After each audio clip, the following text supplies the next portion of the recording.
আসসালামু আলাইকুম এভরিওয়ান।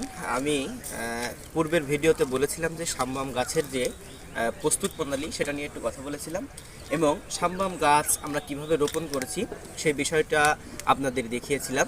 আজকে দেখাবো প্রায় 2 সপ্তাহ পরে এর যে বৃদ্ধি গ্রোথ সিস্টেম কেমন হয়েছে সেটা নিয়ে একটু কথা বলবো। ক্যামেরাটা সামনে নিয়ে আসো, দেখাই। হ্যাঁ, এইটা হচ্ছে যে সাম্বাম গাছ এবং এই গাছটি আমরা প্রায় 2 সপ্তাহ এটার পরিচর্যা করেছি। আজকে প্রায় 14 দিন পরে এর প্রায় বেশ কিছু শাখা পোশাখা বের হয়েছে এবং এগুলো এখনও ছোট আছে, তবে এই গাছটি প্রায় অনেকটাই বড় হয়ে গিয়েছে। আমরা এখান থেকে এই গাছটিকে ট্রান্সফার করে অন্য একটি জিও ব্যাগে নিব।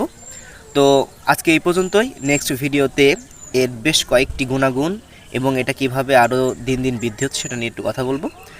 সেই পর্যন্ত ভালো থাকুন, সুস্থ থাকুন। আসসালামু আলাইকুম।